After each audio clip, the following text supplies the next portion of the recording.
नमस्कार दोस्तों, मैं दीपक कारोलिया। जैसे कि वीडियो में आपको श्री पुण्य प्रसून वाजपेयी जी, देश की स्थिति, मनोस्थिति, यहाँ की जनता के बारे में, यहाँ के राजनीतिक दल के बारे में और यहाँ इंस्टीट्यूशन के बारे में जो आपको बताएंगे कि किस प्रकार की मानसिकता भारत में व्याप्त है, जिसके कारण यह कोरोना काल ऐसा भयावह होता जा रहा है। आप इस स्थिति को नकार नहीं सकते हैं कि जो भी स्थिति उत्पन्न हुई है, ये भारत की जनता, भारत की सरकार और भारत में ये जो सिस्टम व्याप्त है वीआईपी कल्चर वाला, जिसमें कोई नैतिकता नहीं है, जिसमें कि कोई ह्यूमैनिटी नहीं है, उसी के कारण आज हम ये सब भोग रहे हैं। दोस्तों, लाशों पर सवार होकर लोकतंत्र की सवारी कैसे की जा सकती है? मौत के मुंह में इस देश के नागरिकों को ढकेलकर लोकतंत्र को जिंदा कैसे रखा जा सकता है? शहर दर शहर, शव दर शव,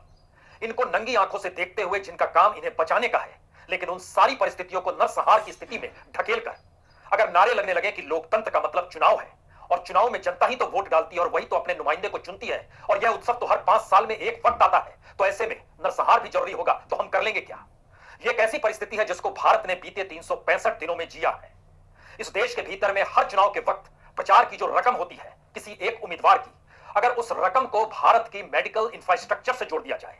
और एक के बाद एक होते चुनाव में जितना भी खर्च हुआ है, अगर उन सारे पैसों को एक साथ जोड़ दिया जाए और इस देश में कैबिनेट मिनिस्टर से लेकर प्रधानमंत्री तक जो चुनाव प्रचार की यात्रा में लगे थे, चुनाव प्रचार जिस जगह चौंध और रुपयों को लुटाने वाला था, अगर उस रकम को जोड़ दिया जाए तो यकीन जानिए भारत के भीतर में कोरोना महामारी से मरने वालों की जो तादाद है, ऑक्सीजन की कमी, वैक्सीन की कमी, दवाइयों का ना मिल पाना, वेंटिलेटर ना होना, ऑक्सीजन ना होना, अस्पताल में बेड ना होना और अस्पताल भी ना होना, ये सारी चीजें सिर्फ बीते 365 दिनों में पूरी की जा सकती थी। हमें लगता है कि आज एग्जिट पोल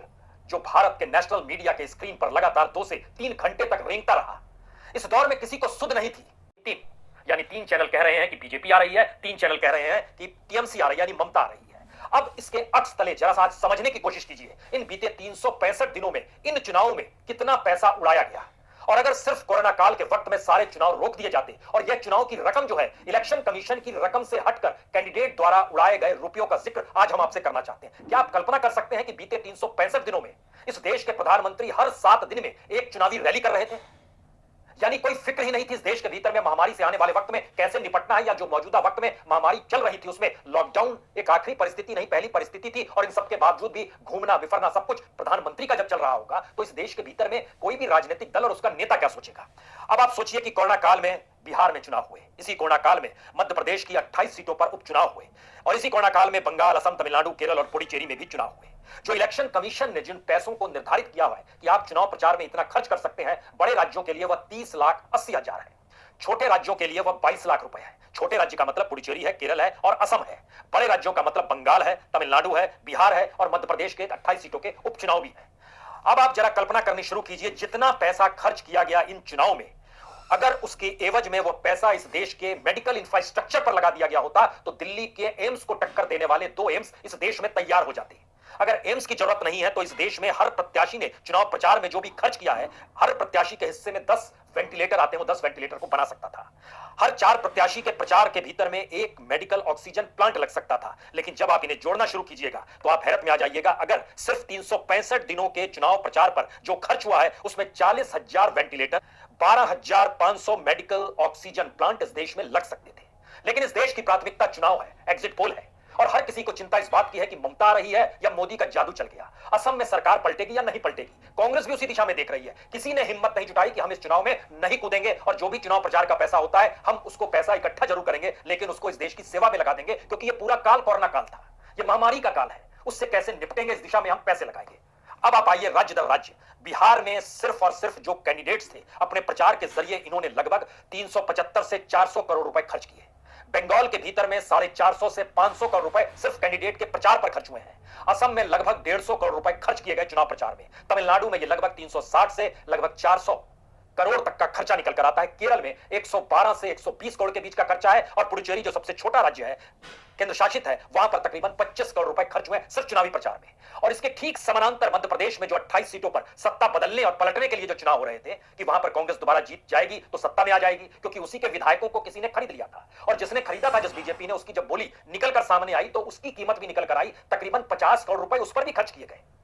50 करोड़ शुरुआती रकम थी, उसके बाद पद और उसके जरिए पैसा कमाने की बात जो थी वह तकरीबन 150 करोड़ की थी। और इस चुनाव में इस 28 सीटों पर जो चुनाव हुआ इसमें 100 से 150 करोड़ रुपए प्रचार पर फूंका गया, वोटरों को लुभाने के लिए फूंका गया, मीडिया को अपने अनुकूल करने के लिए फूंका गया, मीडिया के जरिए प्रचार पर फूंका गया, प्रचार सामग्री की लिपापोती जो भी हुई, सब कुछ कोरोना काल में हो रहा है। अब यहां से सवाल होता है कि आखिर चिंता कोई क्यों करेगा, जब इस देश के प्रधानमंत्री ही चुनावी रैलियां कर रहे थे। याद कीजिए अक्टूबर नवंबर के महीने में पिछले साल जब बिहार में चुनाव हो रहे थे, प्रधानमंत्री ने 12 चुनावी रैलियां की, पश्चिम बंगाल में 18 चुनावी रैलियां की, असम में 7 चुनावी रैली की, तमिलनाडु में 7 चुनावी रैली की, केरल में 5 की, पुडुचेरी में चुनाव रैली की। सबको जोड़ दीजिएगा तो 50 से ज्यादा चुनावी रैली सिर्फ प्रधानमंत्री ने की। और अगर पूरे एक साल को इस हिस्से में ले आइएगा जहां पर 365 दिनों में यह देश महामारी को देख रहा है, तो फिर हर 7वें दिन इस देश का प्रधानमंत्री चुनावी रैली में अपने आप को झोंक के चुका है। इस देश के गृह मंत्री हो, इस देश के कैबिनेट मिनिस्टर्स में लगभग 12 मंत्रियों के नाम जो चुनावी प्रचार में अपने आप को फूंक चुके थे, किसी को कोई ध्यान नहीं था। क्या बता सकते हैं इस देश के भीतर में कैबिनेट मिनिस्टर्स का योगदान महामारी को लड़ने को लेकर या जनता के साथ खड़े होने को लेकर कुछ भी रहा क्या? इस दौर में प्रधानमंत्री एक अस्पताल में नहीं गए, दौरा नहीं किया, वर्चुअल मीटिंग अस्पताल के भीतर झांक के नहीं देखा, लेकिन जिस दिन कोरोना को लेकर परेशान थे, सुबह से लेकर शाम तक मीटिंग कर रहे थे और रद्द कर दी थी अपनी रैली, उस दिन भी वर्चुअल मीटिंग चुनावी प्रचार के लिए बंगाल के लोगों से जुड़कर वो कर रहे थे। हमारी प्राथमिकता सिर्फ चुनाव है, यही चुनाव जीने के लिए है, यही चुनाव मरने के लिए है। लेकिन पहली बार एक ऐसी स्थिति निकल कर आई जब चुनावी प्रचार ही इस देश की जनता की शवों को रौंदते हुए किया जा रहा था, मौत के मुंह में उन्हें ढकेला जा रहा था। कोई ध्यान देने को तैयार नहीं था कि इस देश के भीतर में कोई मेडिकल इंफ्रास्ट्रक्चर है भी या नहीं है। जितनी पूंजी हम फूंक देते हैं, उस पूंजी का कोई उपयोग इस देश में लोगों की जान बचाने को लेकर हो सकता है या नहीं हो सकता है। बहुत धीरे धीरे लोग समझेंगे। मध्य प्रदेश के भीतर में एक विधायक की जान पर बनवाई, उत्तर प्रदेश में एक विधायक की जान चली गई, धीरे धीरे समझेंगे। इस देश के मीडिया कर्मियों की फहरिस्त जो है 100 से ज्यादा है, संपादक धीरे धीरे समझेंगे। इस देश में अदालतों ने कोई सुओ मोटो नहीं लिया जहां सरकार को नोटिस थमा दे, और अब भी सुप्रीम कोर्ट कल फिर सुनवाई करेगा। यानी 22 तारीख को सुओ मोटो लेने के बाद 8 दिन तक अभी भी उसने सरकार को वह नोटिस नहीं थमाया है जो उसके कॉन्स्टिट्यूशनल राइट के तहत आता है कि लोगों के जीने के अधिकार को भी आप पूरा नहीं कर पा रहे हैं तो आपको सत्ता में बना रहने का अधिकार कैसे है। लेकिन हम जिक्र एग्जिट पोल का कर रहे हैं। 2 से 3 घंटे एग्जिट पोल में हर कोई लगा रहा और इन परिस्थितियों को जीते रहा कहां पर क्या होगा। अब अगर एआईडीएमके के बदले डीएमके सत्ता में आ जाएगी, एलडीएफ कंटिन्यू कर जाएगी, पुडुचेरी में सत्ता परिवर्तन और पहली बार वहां पर आपको एनडीए नजर आने लगेगी। बंगाल, असम और पुडुचेरी, इन 3 राज्यों को लेकर शुरुआत से ही एक धारणा इस देश के भीतर में बनी हुई थी, यहां पर कोई भी चुनाव करा लीजिए, बीजेपी को आप नहीं हरा सकते हैं। यह मैकेनिज्म है इस देश में लोकतंत्र को अपनी मुट्ठी में बंद कर लेने का, अपने हाथों पर नचाने का। लेकिन क्या इस देश के भीतर में मीडिया सबूत के साथ इस बात को रखने की स्थिति में नहीं आ सकता है कि यह मैकेनिज्म क्या है? यह पैसे का मैकेनिज्म है, यह ईवीएम का मैकेनिज्म है, यह लोगों को लुभाने का मैकेनिज्म है, यह लोगों को असहाय और बेबस बनाकर सत्ता पर निर्भर कर देने का मैकेनिज्म है। यह कौन सा मैकेनिज्म है? बंगाल में एंटी इनकम्बेंसी काम करेगी लेकिन असम में नहीं करेगी, जबकि उसी दौर में अगर ध्यान दीजिएगा तो असम के भीतर में सत्ता को लेकर विरोध प्रदर्शन ज्यादा होते रहे, चाहे वो एनआरसी का मुद्दा हो, सीए का मुद्दा हो या फिर वहां पर बेरोजगारी का मुद्दा हो। लेकिन वहां एंटी इनकम्बेंसी ना काम नहीं करेगी। इसका मतलब है कि 1952 के बाद से इस देश की चुनाव को लेकर जो भी परिभाषाएं गढ़ी गई, आकलन जो भी जब भी होते रहा, वो आकलन और एनालिसिस आज की तारीख में बदल चुका है, क्योंकि उसका मैकेनिज्म अपने हाथ में और अपनी उंगलियों पर नचाने के लिए राजनीतिक सत्ता ने अब परिभाषा भी सीख ली है और किस तरीके से, किस हिसाब से लोगों को मोटिवेट कर देना है। इसलिए यह भी समझिए, इस एग्जिट पोल में अगर आप लीजिए बीजेपी सत्ता में नहीं आती है, 100 सीट पर अटक जाती है, तो कहा जाएगा एग्जिट पोल सही था। और अगर बीजेपी 200 के लगभग सीट, 175 से ज्यादा सीट जीत जाती है, तो कहा जाएगा न्यूज चैनल नहीं तो ये कहा था। असम में भी लगभग 2 चैनल ऐसे कह रहे हैं कि लगभग बराबर की टक्कर है, बाकी 4 चैनल ऐसे हैं जो कह रहे हैं कि बढ़त बीजेपी को है। और अगर वहां पर चीजें इस रूप में रहेंगी तो कहा जाएगा कि देखिए चैनल नहीं तो कहा था, हमने कहा क्या, उन्हीं का एनालिसिस था। ये सारी स्थितियां बतलाती हैं कि दरअसल जो सूचना तंत्र है, जनता के सामने सूचनाओं को परोसने का जो तंत्र है, उसके सामने चीजों को कुछ इस तरीके से रखो जिसके जरिए जब वो जनता से संवाद करे ये कहकर कि हम डेमोक्रेसी के 4th पिलर हैं, तो वह अपने तरीके से परिभाषित कुछ ऐसे गढ़ना शुरू करेगा जहां पर सत्ता के खिलाफ कोई शब्द नहीं जाएगा। और परिणाम भी जो होंगे उसको भी मैकेनिज्म के जरिए मैनेज किया गया, यह भी नहीं होगा, कुछ भी नहीं होगा, सब कुछ अनुकूल होगा, यही लोकतंत्र है, यही जिंदगी है, यह मान लिया जाएगा। लेकिन हमें लगता है कि यह इस देश में पहला मौका है जब इस देश में लगातार मोहल्ले दर मोहल्ले, जिले दर जिले, राज्य दर राज्य लोगों की मौत की खबर और बीमारी से खौफजदा होकर लोग इस मानसिक परिस्थिति में पहुंच गए हैं जहां उनको समझ नहीं आ रहा है कोई उम्मीद किससे रखी जाए। एक मेंटल ब्लॉकेज कुछ इस तरीके से हो गया है, बुजुर्गों का हो या बच्चों का हो, लेकिन उस दिशा में कोई काम कुछ भी नहीं हो पा रहा है। हर एक छोटी मुसीबत के ठीक समानांतर एक बड़ी मुसीबत लाकर खड़ी कर दी जाती है और उस बड़ी मुसीबत के आगे फिर एक दूसरी बड़ी मुसीबत आ जाती है और यह मुसीबत डेवलप होते होते इस देश में ऑक्सीजन तक पहुंच जाएगी, यह किसी ने कल्पना नहीं की थी। अस्पताल कम है, इंफ्रास्ट्रक्चर कम है, बेड कम है मरीजों की तादाद में, लेकिन इलाज के लिए ऑक्सीजन तक हमारे पास अगर नहीं है, और यह परिस्थिति सिर्फ अभी दिल्ली या महानगर या मुंबई या महाराष्ट्र के हिस्सों को घेरकर टेलीविजन स्क्रीन पर रेंग रही है, तो जरा कल्पना करने की शुरुआत कीजिए। आज तो एग्जिट पोल का हमने जिक्र किया, 2 तारीख के बाद इस देश में क्या लोकतंत्र का उत्सव होगा या इस देश के उन्हीं नागरिकों के शवों पर सवार होकर एक नृत्य देखने को मिलेगा इस देश के भीतर में, जो न्यूज चैनल भी नाचेंगे और इस देश की राजनीतिक सत्ताएं और पॉलिटिकल पार्टीज भी नाचेंगी। जो जीतेगा वो ढोल नगाड़े भी बजाएगा, चुनाव आयोग कुछ भी कर ले, गुलाल भी उड़ेंगे, लड्डू भी बटेंगे और दिवाली भी मनाई जाएगी दिन में। चुनाव आयोग कुछ भी कर ले, क्योंकि चुनाव आयोग के शब्द भी बेअसर इसलिए हो चले हैं क्योंकि चुनाव आयोग ने भी उन्हीं शवों की परिस्थितियों को इस देश में विकसित किया जिस पर खड़े होकर चुनाव लड़ा जा सके। ये कमाल की स्थिति है इस देश के भीतर में। लेकिन बहरहाल हमें लगता है कि इस एग्जिट पोल के आईने में जब हम इस बात का आपसे जिक्र कर रहे थे कि हर प्रत्याशी के चुनाव प्रचार पे जितना खर्च हुआ है उन सभी को अगर जोड़ दिया जाए तो 40,000 वेंटिलेटर, 12,500 मेडिकल ऑक्सीजन प्लांट और 2 मेडिकल इंस्टीट्यूट जो एम्स की टक्कर वाले हों, अगर वो खुल सकता हो और इतनी बड़ी तादाद में पैसे खर्च किए गए हैं इस देश के भीतर में, तो इस देश का हकीकत आप सिर्फ इस रूप में देखेंगे कि यहां पर कितने हजार करोड़ रुपए खर्च हुए, या इसका दूसरा हिस्सा देखेंगे कि नहीं नहीं, जो वोटिंग परसेंटेज है वह तो इस देश की उसी राजनीतिक सत्ता के हित और उसके साथ खड़ा है जिसने इन तमाम परिस्थितियों को लेकर हम आरोप लगा रहे हैं। इस देश की जनता बेबसी के साथ देख रही है, लेकिन चुनावी जीत अगर उसे मिल जाएगी तो उसने कोई अपराध नहीं किया है। उसने कोविड से अच्छी लड़ाई लड़ी है, उसने इस देश के भीतर में मेडिकल इंफ्रास्ट्रक्चर को मजबूत किया है, उसने वैक्सीन को बहुत तेजी से इस देश में बांटा है, लोगों को वैक्सीन लगी है, उसने बहुत शानदार तरीके से वेंटिलेटर और बेड्स की व्यवस्था अस्पतालों में कराई है, उसने इस देश में एग्रीकल्चर रिफॉर्म की सोची है, उसने इस देश में रोजगार को पैदा किया है, उसने इस देश में कॉर्पोरेट की इकोनॉमी को ध्वस्त होने नहीं दिया है, उसने इस देश की बैंकिंग सर्विस को मजबूत किया, उसने इस देश की आरबीआई को कहीं ज्यादा बेहतरीन बना दिया है, उसने सुप्रीम कोर्ट को वाकई संविधान की व्याख्या और परिभाषित करने वाले इंस्टीट्यूशन के तौर पर रखा है, उसने इस देश के कॉन्स्टिट्यूशनल इंस्टीट्यूशन जिसमें सीबीआई भी शामिल है, जिसमें सीवीसी भी शामिल है, जिसमें सीएजी भी शामिल है, और वो तमाम इंस्टीट्यूशंस जिसको लेकर हो हल्ला होता है, इस चुनावी जीत के शोर में वो दफन हो जाएंगे। ये दफन ठीक उसी तरीके से होंगे जैसे इस देश के भीतर में इसी 365 दिनों में 2 लाख से ज्यादा लोगों की जान चली गई, लगभग 3 करोड़ के लगभग लोग प्रभावित हो गए बीमारी से, लेकिन आह नहीं निकली, उफ नहीं किया, आंख से आंसू भी नहीं झलके, आंखें डबडबाई भी नहीं, रोना भी नहीं आया, किसी अस्पताल में जाकर मरीजों को देखना और उनसे बात करने की तमीज भी नहीं आई। उसके साथ खड़ा है जिसने इन तमाम परिस्थितियों को लेकर हम आरोप लगा रहे हैं। इस देश की जनता बेबसी के साथ देख रही है, लेकिन चुनावी जीत अगर उसे मिल जाएगी तो उसने कोई अपराध नहीं किया है। उसने कोविड से अच्छी लड़ाई लड़ी है, उसने इस देश के भीतर में मेडिकल इंफ्रास्ट्रक्चर को मजबूत किया है, उसने वैक्सीन को बहुत तेजी से इस देश में बांटा है, लोगों को वैक्सीन लगी है, उसने बहुत शानदार तरीके से वेंटिलेटर और बेड्स की व्यवस्था अस्पतालों में कराई है, उसने इस देश में एग्रीकल्चर रिफॉर्म की सोची है, उसने इस देश में रोजगार को पैदा किया है, उसने इस देश में कॉर्पोरेट की इकोनॉमी को ध्वस्त होने नहीं दिया है, उसने इस देश की बैंकिंग सर्विस को मजबूत किया है, उसने इस देश की आरबीआई को कहीं ज्यादा बेहतरीन बना दिया है, उसने सुप्रीम कोर्ट को वाकई संविधान की व्याख्या और परिभाषित करने वाले इंस्टीट्यूशन के तौर पर रखा है, उसने इस देश के कॉन्स्टिट्यूशनल इंस्टीट्यूशन जिसमें सीबीआई भी शामिल है, जिसमें सीवीसी भी शामिल है, जिसमें सीएजी भी शामिल है, और वो तमाम इंस्टीट्यूशन जिसको लेकर हो हल्ला होता है, इस चुनावी जीत के शोर में वो दफन हो जाएंगे। ये दफन ठीक उसी तरीके से होंगे जैसे इस देश के भीतर में इसी 365 दिनों में 2 लाख से ज्यादा लोगों की जान चली गई, लगभग 3 करोड़ के लगभग लोग प्रभावित हो गए बीमारी से, लेकिन आह नहीं निकली, उफ नहीं किया, आंख से आंसू भी नहीं झलके, आंखें डबडबाई भी नहीं, रोना भी नहीं आया, किसी अस्पताल में जाकर मरीजों को देखना और उनसे बात करने की तमीज भी नहीं आई। क्यों? क्योंकि 2 तारीख के चुनाव परिणाम तो ये सारी चीजों को दफन कर देंगे और इसके बाद लोकतंत्र की रेड कारपेट को चुनावी जीत के साथ बिछा देंगे। तब हम और आप क्या करेंगे? सोचिए इसे। बहुत बहुत शुक्रिया, बहुत बहुत शुक्रिया। दोस्तों, जैसे कि अभी आपने आगे वीडियो में देखा, श्री पुण्य प्रसून वाजपेयी जी ने जो स्थिति बताई है, जो चित्र रेखांकित करने की कोशिश की है कि भारत की अभी स्थिति भयावह है, तो क्यों है? क्योंकि भारत में, जैसे कि मुझे लगता है, जो कि एक तो नैतिकता खत्म हो चुकी है, मानवता भी नहीं है। अभी जो सरकार के रवैये हैं या जो कोर्ट्स के रवैये हैं, वो भी एक संदेह की स्थिति में है। इसके लिए मैं मीडिया हाउस के लिए काफ़ी जिम्मेदार मानूंगा, जैसे कि उनकी भी कोई गलती नहीं है, क्योंकि भारत में जो कल्चर है वह है द्वेषपूर्ण कार्रवाई करने का। यदि कोई सत्य बोल भी दे तो उसके ऊपर सारे इंस्टीट्यूशंस का सरकार ऐसे इस्तेमाल करती है कि उस आदमी को नीचे गिराना है और उसके ऊपर कई केसेस लगा के उसकी आवाज़ बंद कर देना है। इसीलिए कई मीडिया संस्थान भी इस बारे में नहीं बोल रहे हैं। जैसे कि विदेश मीडिया बोल रहा है, जो स्थिति बता रहा है, तो क्या वो ग्राउंड लेवल पे अपने यहाँ की मीडिया हाउसेस को नहीं पता चल रही है? 1-2 जन जो खुलकर पत्रकारिता भी कर रहे हैं, वे भी सरकार से निवेदन कर पा रहे हैं कि सरकार को इस तरफ ध्यान देना चाहिए। बाकी भारत में ही इतने बुद्धिजीवी लोग हैं कि अगर उनकी बात मानी जाए, सरकार अगर उनको कंसिडर करे, तो उनकी बात को ही फॉलो करते हुए इस स्थिति को कुछ नहीं तो कुछ हद तक कम कर सकते हैं। जैसे कि इन अखबारों की कटिंग से हमको पता चल रहा है। यह भी एक प्रकार के सुझाव हैं, सरकार अगर इनको माने।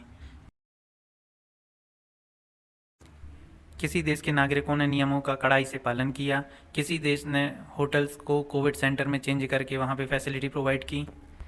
कहीं वैक्सीनेशन बहुत तेज़ रफ्तार से हुआ और लोगों को आर्थिक सहायता भी प्रदान की गई, उससे भी कोरोना पे काफ़ी काबू पाया गया। जैसे कि अभी मैंने एक आर्टिकल पढ़ा था दैनिक भास्कर में, उसमें एक बुद्धिजीवी ने लिखा है कि ये वही समय है जिसमें अपन इमरजेंसी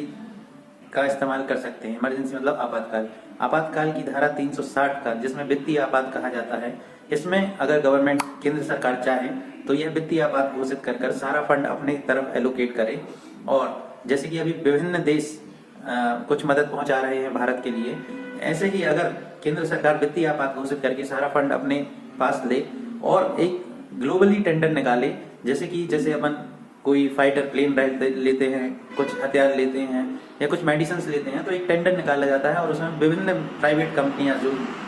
विश्व में हैं वह उस टेंडर को अप्लाई करती हैं और अपनी सर्विसेज देती हैं। उसी प्रकार यह समय आ गया है कि सरकार पूरी वित्तीय व्यवस्था अपने हाथ में ले और उस फंड से एक ग्लोबली टेंडर निकाला जाए कि भारत को इतने इतने ऑक्सीजन सिलेंडर या ऑक्सीजन प्लांट्स, क्रायोजेनिक टैंकर्स, इन सब की जरूरत है और वो मुहैया करे। जो सबसे कम समय में मुहैया कराएगा उसको वह टेंडर दिया जाए, जिससे क्या होगा कि तुरंत के तुरंत वह चीज मिलेंगी। और एक और सुझाव यह है कि जो ये कोर्ट्स हैं, हाई कोर्ट्स हैं, वह आर्टिकल 32 के तहत स्वतः संज्ञान लेते हुए हर प्रशासनिक अधिकारी को एक नोटिस जारी करे कि आप इस चीज पे क्या कर रहे हैं, कैसे फॉलो कर रहे हैं, और वह अपने सुपर गाइडेंस में ये सारे आदेशों को फॉलो कराया जाए, जिसमें कि ऑक्सीजन का डिस्ट्रीब्यूशन है, मेडिसिन का सप्लाई है। यदि कोर्ट्स अपने गाइडेंस में लेके इसको संभव कर सके तो ये आर्टिकल 32 के तहत कोर्ट्स ऐसा कर सकती हैं तो करें। सारी सरकारें एक हो जाएं और जैसे कि जो भी डीएम ऑफिस हैं या स्मार्ट सिटीज ऑफिस हैं, उनको एक कॉल सेंटर के रूप में परिवर्तित कर दिया जाए, जहां से जिसका भी फोन आ रहा है तुरंत उसको सहायता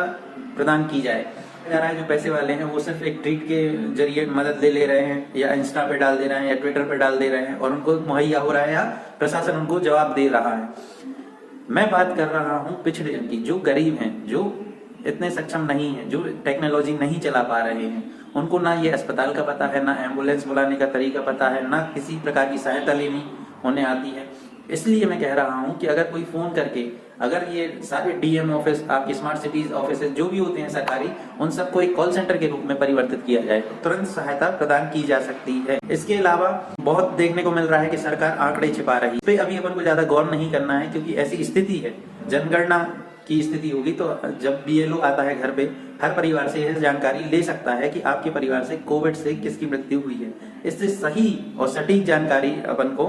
मिल जाएगी, इसलिए इस पे ज्यादा फोकस ना किया जाए। बाकी अभी देखा जाए कि जो इस कोरोना काल में जो एनजीओ हैं, जो एक साधारण व्यक्ति अपनी गाड़ी बेच के या कैसे भी किसी की मदद कर रहा है, तो इसको जरूर नोट करें, इनके नाम को नोट करें और इनको जैसे ही ये कोरोना काल निकल जाता है उस सामान्य स्थिति में इनको पुरस्कृत किया जाए। इनको जैसे बेरोजगार हैं तो उनको नौकरी दी जाए, उनको कुछ ना कुछ ऐसा किया जाए, सरकार द्वारा प्रोत्साहित किया जाए, ताकि लोगों में जन भावना बने या जन मानस में एक ये भावना आए कि भाई मदद करने से प्रोत्साहन मिलता है, अच्छे काम करने का अच्छा फल मिलता है। आर्टिकल 360 के तहत इमरजेंसी घोषित करके सरकार कई ऐसे प्रस्थान है, जैसे कि मेरे शहर में ही अभी कोविड सेंटर बनाया जा रहा है 1000 बेडों का, जो कि एक कुछ समय के लिए, अल्पकाल के लिए जो बनेगा, जैसे कि 3 शीट से बनाया जा रहा है 1000 बेड का। मैं कहना चाहता हूँ कि जैसे कि इस शहर में ही ऐसे 5 बड़े होटल्स हैं जिनमें कुल मिलाकर 500 रूम्स होंगे, उनको क्यों ना अपन कोविड सेंटर के रूप में उनको परिवर्तित करके उनको इस्तेमाल किया जाए। ये भी तो देश की संपत्ति ही है सारी होटल्स, क्योंकि जो अभी प्रधानमंत्री ने पैकेज दिया था, कोविड पैकेज 20 लाख करोड़ में, तो इनके लिए भी इसमें फंड एलोकेट किया गया था। तो क्यों ना इनको आज राष्ट्रीय आपदा घोषित कर कर इनको सरकार अपने कंसिडरेशन में ले और इनको कोविड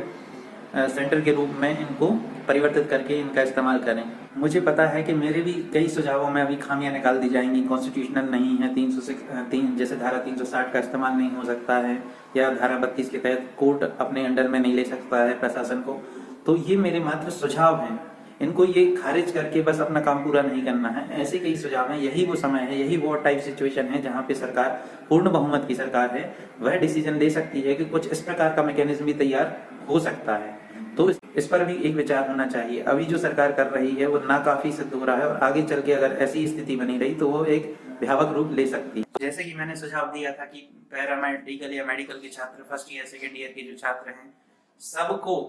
एक नया वर्क फोर्स या मैन पावर के तौर पे इस्तेमाल किया जा सकता है। केंद्र सरकार व राज्य सरकार इनको संविदा आधार पर नियुक्त कर सकती है और वैक्सीनेशन प्रोग्राम को तेज चलाया जा सकता है। जैसे कि एक और अभी सुप्रीम कोर्ट ने यह संज्ञान में लिया है और यही बात सुप्रीम कोर्ट ने दोहराई है, मैं इसी वीडियो के माध्यम से ये भी कहना चाहता हूँ कि जब सरकार धारा 360 के तहत राष्ट्रीय आपात लगाए, वित्तीय आपात लगाए, उसी में सारे ऑटोमोबाइल सेक्टर के लिए एक आदेश जारी किया जाए कि क्रायोजेनिक टैंकर बनाए जाएं ताकि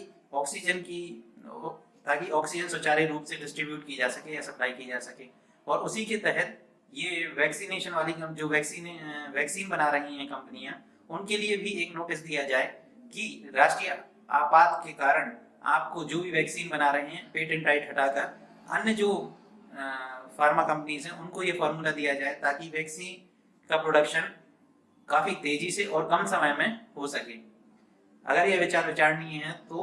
इसको विचार किया जाए और आगे चल के मुझे लगता है कि सुप्रीम कोर्ट इस पर भी विचार करेगा, जैसे कि मैं अभी विचार कर रहा हूँ। धन्यवाद।